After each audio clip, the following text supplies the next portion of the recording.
To fa ta ƙashi. Masaurare sai ya zama zawab domin kallon irin abubuwan da su kana cikin shirin labari din da Allah mai kowa mai komai, domin ganin yadda za a fafata tsakanin Al'amin da Maryam, wato da miji da amarya, domin tambayan yadda masaurare kukan kasancewa kan kwalla a cikin shirin nan na wato dai labari na season 8 episode 15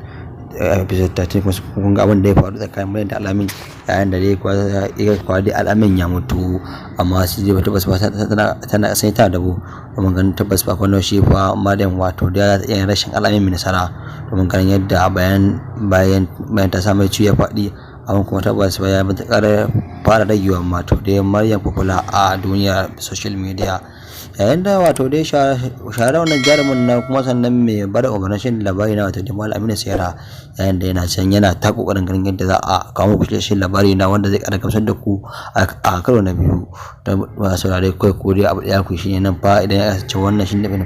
kenan to kun zo ku kinta shi da wani albarka, zafa musu ku da subscribe ne ku wannan alamar kana sanarwa fa kamar haka.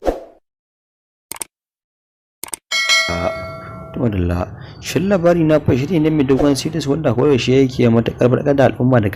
dai fa ƙara wato da kai masu ƙwarin gwiwa, da kuma yadda mutane za su ƙara yadda su koyi ci gaba da tafiyar da rayuwar su na hankali take ba step by step, kuma ganin yadda a fafata masu rayuwa sai ku biyo mu domin ganin yadda abin za ta kance da mashi shin labari. Masu saurare ba sai ku tara a cikin shiri na gaba domin kama ku labari na wanda zai ƙara gamsar da ku da asirin ta mai albarka zarar da ya